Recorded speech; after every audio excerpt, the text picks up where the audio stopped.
Hello friends, NSC education YouTube চ্যানেলে তোমাদের প্রত্যেককে স্বাগত জানাই। আজকে আমাদের সামনে রয়েছেন কলকাতা হাইকোর্ট এবং সুপ্রিম কোর্টের অ্যাডভোকেট আইনজীবী মাননীয়া গোপা বিশ্বাস। তো আজকে আমরা জেনে নেব প্রথম এসআইআর সংক্রান্ত মামলাকে নিয়ে, যেটা আজকে সুপ্রিম কোর্টে ছিল, কোর্ট রুম নাম্বার 1 চিফ জাস্টিসের কোর্ট। তো ম্যাম, আজকে সারাদিনের আপডেটটা একটু দেন আমাদের অডিয়েন্সকে এসআইআর সংক্রান্ত।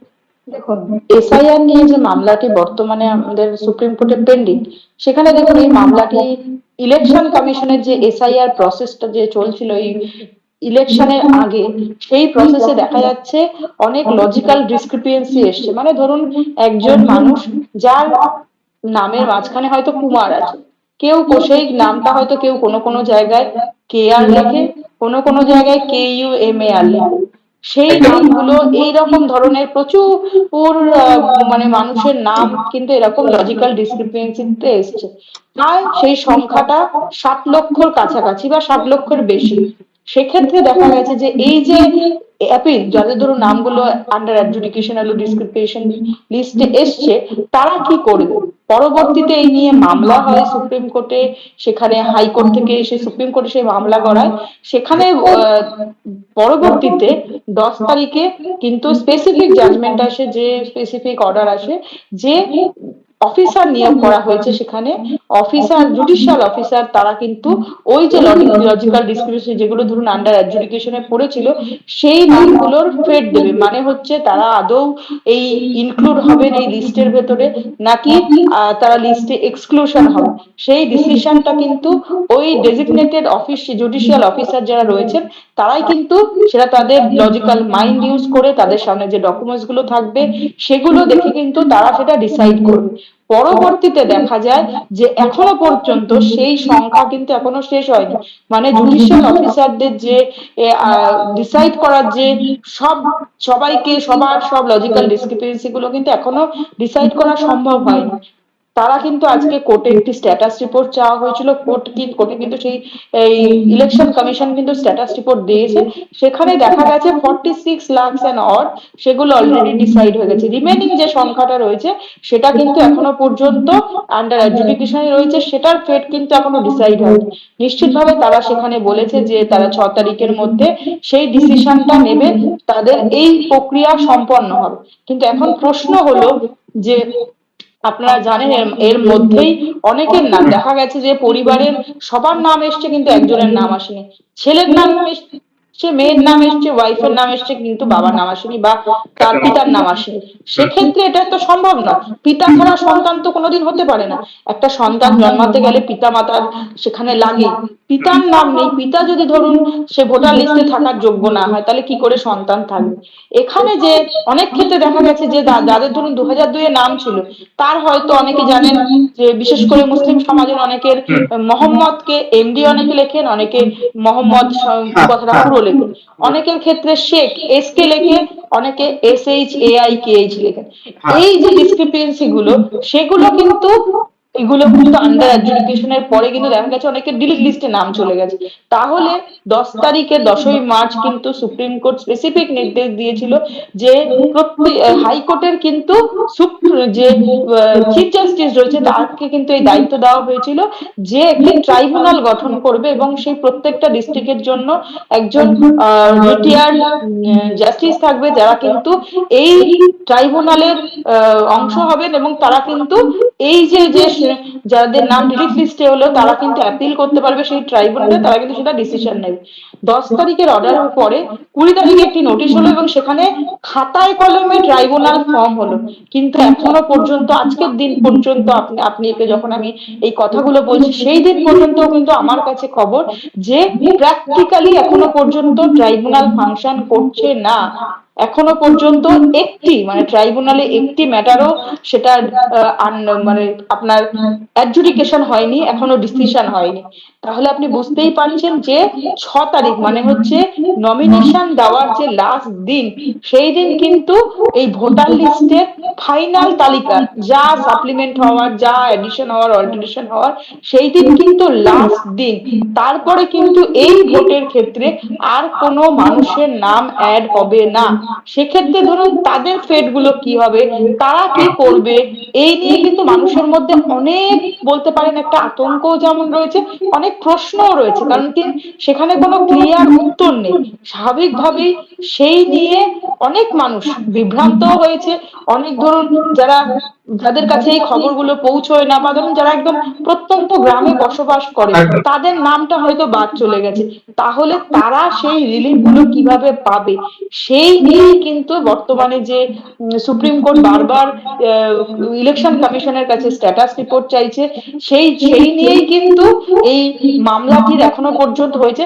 এই মামলাটি কিন্তু সেই জন্যই আবার 6 তারিখে, মানে হচ্ছে নেক্সট 6 সোমবার এপ্রিল। 4টের সময় আবার রাখা হয়েছে মামলাটি, যে নেক্সট স্ট্যাটাস রিপোর্ট জানার জন্য। এই যে যারা ডেজিগনেটেড জুডিশিয়াল অফিসার রয়েছে, তারা কি রিমেনিং যে আন্ডার অ্যাডজুডিকেশন যে কেসেস গুলো রয়েছে, সেগুলো কি আদৌ ডিসিশন হলো, ট্রাইব্যুনালের কি অবস্থা হলো, সেইগুলো জানার জন্যই কিন্তু Supreme Court next hearing date রেখেছে। এবং সেই দিন কিন্তু ফার্দার স্ট্যাটাস রিপোর্ট আশা করি সেটা কোর্টে তারা প্লেস করবে, এবং পরবর্তী কি মানে কোর্স অফ অ্যাকশন বলতে পারেন জুডিশিয়ারি, সেটা কিন্তু সেই দিন বোঝা যাবে। কিন্তু এখনো পর্যন্ত ট্রাইব্যুনাল ফিজিক্যালি, মানে ধরুন তার কার্যকারিতা কিন্তু এখনো পর্যন্ত স্টার্ট হয়নি। এখনো পর্যন্ত একটি এই মানে কেসেরও কিন্তু ডিসপোজড অফ হয়নি, বা একটি কেসেরও কিন্তু অ্যাডজুডিকেশন হয়নি। দেখুন 6 তারিখে পূর্ণাঙ্গ তালিকা বেরোবে এবং ফাইনাল তালিকা বেরোবে। এর মধ্যে ধরুন এই যে জুডিশিয়াল অফিসাররা যখন এই গুলো ডিসাইড করছিল, এর মধ্যে হতেই পারে যে তাদের একদিনে এত সংখ্যক ম্যাটার ডিসপোজ অফ করতে হচ্ছে।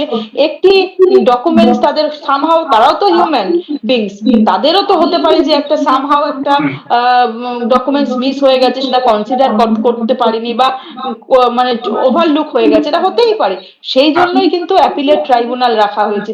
অ্যাপিল করার প্রভিশন রয়েছে, আইনে বলা আছে যে অ্যাপিল করার অধিকার কিন্তু ওই ক্যান্ডিডেটের বা ওই ব্যক্তির কিন্তু রয়েছে। সেই অ্যাপিল তাহলে ফাংশন তো বেকার হয়ে যাবে, কারণ কি তার তো নামটা এই ভোটার লিস্টে আর ইনক্লুডই হবে না।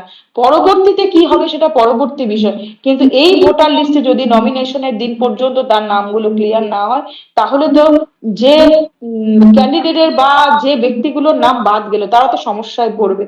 আগামী দিনে কি হয় সেটা আমাদের অবশ্যই, সেটা আমাদের দেখতে হবে। কিন্তু বর্তমানে বলতে পারেন যে প্রচুর মানুষের কিন্তু হ্যারাসমেন্ট হচ্ছে, কিন্তু এই হ্যারাসমেন্টের তো কোনো প্রয়োজনীয়তা ছিল না। ইলেকশন কমিশন একটু আগে থেকে চাইলে এই জিনিসগুলো, এসআইআর প্রক্রিয়াটা স্টার্ট করতে পারতো। এই ইলেকশনের আগে তো এরকম তড়িঘড়ি করার কোনো প্রয়োজনীয়তা ছিল না।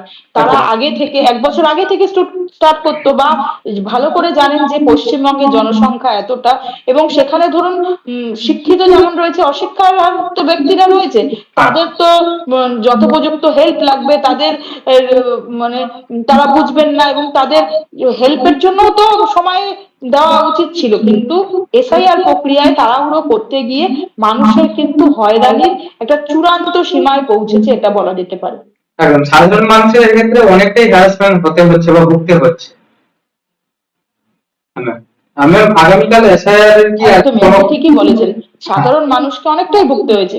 যে ধরুন এনুমারেশন ফর্ম জমা দেওয়া, তারপরে ধরুন হিয়ারিং এ যখন অনেকে যেতে হয়েছে, ফর্মটার এমন ব্যাপারে দেখা গেছে যে জানে না। বৃদ্ধ, 80 বছরের বৃদ্ধ, তাকেও গিয়ে একটা লম্বা লাইনে দাঁড়াতে হয়েছে। অনেক একদম। অসুস্থ, ধরুন যারা বয়সজনিত কারণে, অনেকের মধ্যে অনেক রকম অসুস্থ হয়, স্ট্রোক, হ্যাঁ, তারপর হ্যাঁ। ধরুন অনেকের অনেক রকম শারীরিক প্রতিবন্ধকতা থাকে।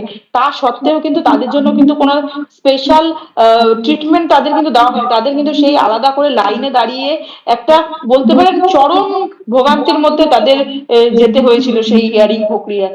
তারপরে ধরুন এখনো হয়রানির যে শেষ হয়েছে তা নয়, অন্যের ভুলের জন্য তাদের কিন্তু এখনো সাফার করতে হচ্ছে। যাদের নামগুলো ধরুন ডিলিট লিস্টে এসছে, তাদেরকে একদম। আরো তাদের সাফার করতে হবে ভবিষ্যতে। একদম। ম্যাম, আগামীকাল এই এসআইআর এর কি কোনো রকম কোনো কিছু মামলা রয়েছে সুপ্রিম কোর্টে?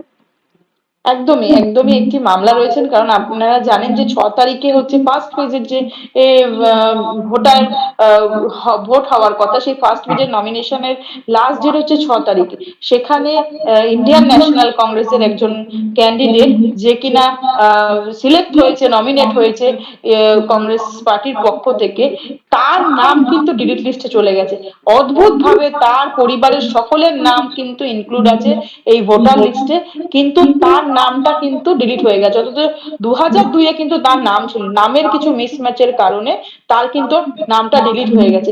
অথচ একই এপিক নাম্বারে, ধরুন আগের যে নামের এপিক নাম্বার ছিল, পরবর্তীতে সে সেটাকে এফিডেভিট দিয়ে পরবর্তীতে ইলেকশন কমিশনই তাকে সঠিক নামের ভোটার যে আইডেন্টিটি কার্ড সেটা কিন্তু দিয়েছিল একই এপিক নাম্বারে, তারপরেও কিন্তু তার নামটা বাদ হয়ে গেছে। স্বাভাবিকভাবেই সে হাইকোর্টের কাছে গেছিল, যেহেতু ট্রাইব্যুনাল ফাংশন করছিল না। হাইকোর্ট সিঙ্গেল বেঞ্চ, হাইকোর্টের সিঙ্গেল বেঞ্চ সেখানে তাকে বলেছে যে ডিভিশন বেঞ্চে বা চিফ জাস্টিস, যেহেতু ম্যাটারটা দেখতে চিফ জাস্টিসের কাছে অ্যাপ্রোচ করতে হাইকোর্টের, সেখানেই যাওয়া হয়েছিল। সেখানেও কিন্তু তিনি সেটাকে এন্টারটেন করতে রাজি হননি, কারণ উনি বলছেন যে এটা আমি অ্যাডমিনিস্ট্রেটিভলি দেখছি। এবং তার পরবর্তীতেই কিন্তু সেই ব্যক্তি সুপ্রিম কোর্টের দ্বারস্থ হতে বাধ্য হয়েছে, এবং সুপ্রিম কোর্টে সেই মামলাটি আগামীকাল আশা করি হিয়ারিং হবে, এবং আশা রাখবো সুপ্রিম কোর্ট নিশ্চিতভাবে সেই ম্যাটারটি দেখবেন, এবং তার জন্য বা যা রিলিফ প্রয়োজন মনে করবেন সুপ্রিম কোর্ট সেটা নিশ্চিতভাবে দেবেন। একদম ম্যাম, আপনাকে অসংখ্য ধন্যবাদ এইভাবে এই এসআইআর সম্পর্কিত বা রিলেটেড অডিয়েন্সকে তথ্য থ্যাংক দেওয়ার ইউ। জন্য। আজকে এই পর্যন্ত ম্যাম।